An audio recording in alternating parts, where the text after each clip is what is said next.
Mirasee.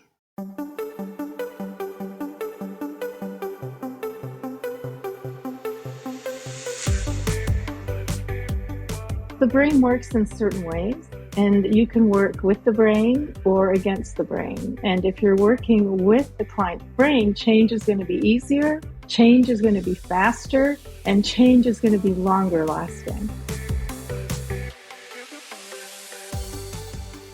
Hello and welcome to Blowing Up, the podcast that shows entrepreneurs like you how other businesses exploded in the best possible way, of course. I'm Linda Claire Puig, the founder and CEO of Six Figure Newsletters, and I'm here with my co-host, Ari Eni, the head of strategy for the ACES Business Acceleration Program at Mirasee. Hey there, Linda. In each episode of Blowing Up, we showcase an entrepreneur whose business, yes, blew up. It experienced what seemed to be a sudden success, but as we all know, that kind of success is not random or a fluke. The company employed a specific strategy that caused its rapid rise in revenue. So today we're going to dive into that strategy so that you can learn from it and determine how you might apply elements of it to your business. In this episode, we get all scientific about blowing up your business. I'm talking neuroscience. And how do you corral the brain to work on your behalf in moving toward explosive growth? Our guest is Dr. Irena O'Brien, PhD, a neuroscientist who has been studying psychology and neuroscience for more than 25 years. Irena founded the Neuroscience School to help coaches and helping professionals understand and apply the latest neuroscience findings to their own practices. That way they can work with their clients' brains to more easily create long-lasting, transformative change. Fun fact before we start, like me, Irena was once a certified public accountant. Welcome to Irena, and let's jump right into our conversation. In the early 90s, I went back to school right after my third child was born. And in my first semester back, I took a course in neurobiology. It blew my mind. And that was the beginning of my love affair with the brain. So a lot of people would not necessarily connect neuroscience to businesses blowing up. Can you make the connection for us and tell us how it has operated in your own business, expanding, exploding? I'm like a neuroscience research nerd. So I'm up to date pretty much on what's happening in the world of neuroscience. The brain works in certain ways. And you can work with the brain or against the brain. And if you're working with the client's brain, change is going to be easier, change is going to be faster, and change is going to be longer lasting. I'm interested to know how neuroscience helped your business grow, other than creating programs about neuroscience. Like, how did you employ neuroscience that helped cause the expansion of your business? So the main thing is the tools and strategies that I learned and that I applied to myself. I do suffer from anxiety. I have difficulty often just getting going. There was a time also when I would wake up in the morning with a sense of despair and I didn't feel like doing anything all day. That has plagued me for years. But I learned strategies in neuroscience that I apply that get me moving. The brain has many networks. The ones that are important for us to get moving are the default mode network and the central executive network. Each has a series of structures that work in opposition to each other. So if the central executive network is active, then the default mode network will be deactivated. I don't mean completely offline, but its activation is reduced. Conversely, if the default mode network is active, the central executive network is not active. When you're in the default mode network, you can't get external work done. Working on trying to get yourself motivated before you start working is keeping you in the default mode network. It's never going to work. So you have to get out of that network and into the central executive network. And how do you do that? Hold on. Before we go into how we do that, can you explain a little bit more about the default mode network and the central executive network? Yeah. So the default mode network is active when we're in our own internal thoughts. Is that similar to like unconscious thoughts? It's not always unconscious. So like if I'm working on getting myself motivated or I'm listening to these negative voices in my head, that's all default mode network. I mean, when people say, I went into default, or this is my default reaction, or this is my default mode, that's what they're talking about? No, that would be different. So your default mode, the way most people talk about it, would be just your usual way of doing things. It might be in the default mode network, but not necessarily. So this is a neuroscience term. It's a neuroscience term. It's active when you're in your own internal thoughts. So trying to work yourself up to get it starting to work is keeping you in the default mode network. Do you have to talk to somebody to get out of that? Take your thoughts out of your mind and out into the room and look at the items in the room, but without judgment. If you try that yourself, you'll see that you just get this calm feeling. It really takes you out into the present moment. So that's one of the super easy ways to get out of it. But one that really works well for most people and for me is just to start working, just start on something small and simple that's not scary, but it's still important to your work. And that can get you out of the default mode network and into the central executive network. What can happen too is it can start a progress loop where it just feeds on each other for the whole day. And that's because of dopamine. Right? Every time we have success on a task, we get a release of dopamine. And that dopamine makes it more likely that we'll have success on the next task. So you can structure your day as a series of small tasks, but you want to make sure you're going to have success on those tasks. So make them small enough. Say a little bit more about the central executive. So the central executive network is where you get your external work done, right? When you're interacting with the outside world. So the outside world is even something like your computer. So it's not going out into the world necessarily. It's anything that is essentially outside of your own thoughts. Exactly. So true confession here. I spend far more time than I think is ideal in bed catching up on current events on my phone. I'm guessing that's probably not going to start that dopamine progress. You would have to test that out, but I doubt it. It's not really completing, it's delaying. It's delaying. Yeah. What people often talk about with social media and such is, the reason they're so successful is because the dopamine hits and they keep you engaged. But it's not just about the dopamine hit, it's about the success loop, because not many people feel successful while scrolling through social media. Okay, that's important. It's not just the dopamine, it's about having the successes, right? Because your brain likes reward. What changed for you in your personal life after you really mastered that in your own business?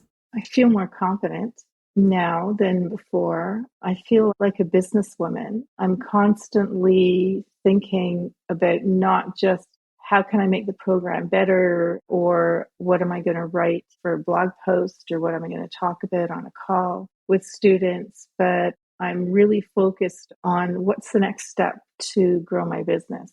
I think it's interesting that because of the way you interact with your list, with your audience, you have a really solid relationship with them. How have you done that? I try and write a blog post every 2 weeks, and it's an article about some current or even some previous research that is still very relevant. And I try and make it practical for coaches and helping professionals. I try and put the word brain or something like that in the title because that seems to work. I really focus on providing good quality information, and that's what I pride myself on. Like, there's a lot of neuro junk out there. I just want to give them the real information. That's the secret. Nurture your audience with good, solid information that they want, that they're interested in. Exactly. I'm really passionate about this, and I'm passionate about sharing it with people because it's going to make their lives better. These are learnings that they don't normally get anywhere else. Like, who ever heard of the default mode network and the central executive network? No one's heard of that before. Right.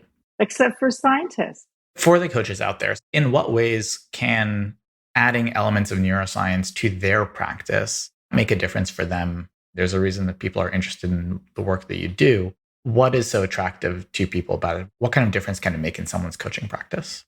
It makes their coaching evidence-based. For some people, it's really important. Yeah. Mm-hmm. For some people, it's really important. And it's also important to work with the brain and not against the brain. So an example that most people would be familiar with is visualization. right? Many coaches tell you visualize having succeeded already, like standing on the podium of success. But that's not what the research shows. That can actually hinder you from achieving your goal. Interesting. Athletes don't visualize themselves just standing on the podium with the medal. They visualize themselves running the race or hitting that shot, and they'll do that over and over again. And so the way to visualize is to break things down into tasks and visualize those. And then also identify the obstacles that may come up, right? So just visualizing like standing on the podium of success can hinder your progress. And that's because the brain doesn't differentiate between visualizing and actual success. So there's a reduction in energy. There's an interesting study where Gabriela Oettingen used systolic blood pressure to measure the drop in energy. And she found that, yes, after they visualized being successful on their goal, their systolic blood pressure dropped. That's so fascinating. Yeah. So it's better to visualize yourself succeeding while doing than having done. I love that. That is a very important distinction. I've always said I love having written, because I struggle, like many creatives, with the process of getting it where I want to go. But what you're saying is to really focus on, I'm struggling and I'm achieving. I'm wrestling with this copy and it's coming together. Like that's the better place to be visualizing. Yes, that is the better place to visualize. I mean, you can still have your goal, and the goal is important because you have to know where you're headed, but it's the steps that are important to getting there. So that's an example of how you can work with the brain, right? The other way, where you just visualize having success, that works against the brain, right? It doesn't work with how the brain works. What about affirmations? So, many people like affirmations, but unfortunately, affirmations don't work well for people who have some issues with self-esteem, which is most of us, or even every one of us. But there is a way that you can use affirmations, and it's called the directed abstraction technique. And that is, you complete this sentence: this went well today because I am. And the first part is evidence for the second part, right? And so your brain will believe it. So my talk went well today because I am a good speaker, right? I don't normally think of myself as a good speaker, but if my talk went well today, then my brain's not going to fight that I'm a good speaker. I had a client once whose self-esteem was through the floor, and yet she was a very educated and very smart woman. I had her do that with 3 things every day that went well. Within a few days, she was shocked at how accomplished she really was. Right? So in what other ways have you seen coaches applying neuroscience to their practices? How else have you seen it be helpful and an element that really supported them in growing? In addition to learning more techniques and strategies and applying them, what they also like is that they're able to explain to their clients better how the brain works, which helps with change. Some people don't really care. They don't need to know that. But there are certain professions where people really want to know that. What comes to mind are engineers and accountants. They want to know things like that. Coaches are finding that it helps their clients with change, because when you explain like this directed abstraction technique or any technique, if you can explain, well, this works because of this is how the brain works, then it helps with change. Very cool. And as you have supported coaches in using neuroscience in their own practices, where have you found that people get stuck as they're going through this? There are 2 ways to look at this material. One of them is that you take out, well, I like this tool, I like that strategy, and you just stick them into your coaching program with clients here and there. And then the other way is where you take a step back and you look at the bigger picture and you integrate it in a bigger way and you let it really change your coaching. And that is the better way. So let's talk. Wow, that was fascinating. I hope you got as much out of that conversation as I personally did. I was especially intrigued by the clarification to the practice that we all know of as visualization. Essentially, we should focus less on visualizing the end and more on visualizing the process, the doing. Mind blown. Loved it.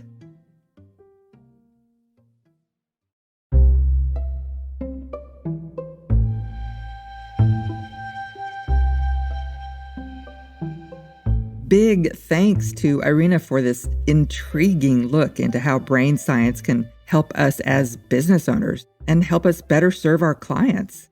Be sure to download Irena's gift to you. It's called 10 Neuroscience Strategies You Can Use in Your Life and Work. And the beauty of these strategies as a coach or a helping professional is that you can use them for your own life and you can use them with your clients to create bigger and more permanent results.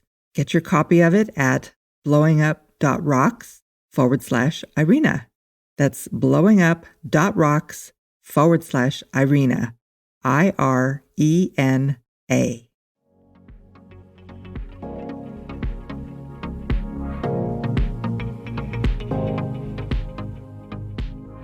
This episode of Blowing Up was produced by Linda Claire Puig. Cynthia Lamb is our managing producer and Danny Eni our executive producer. Post-production by Post Office Sound. To make sure you catch all the really great episodes of Blowing Up, follow us on Apple Podcasts, Spotify, or wherever you're listening right now. And if you like the show, we'd love it if you could leave us a starred review or share the show with a friend. Thank you for listening, and we'll see you next time.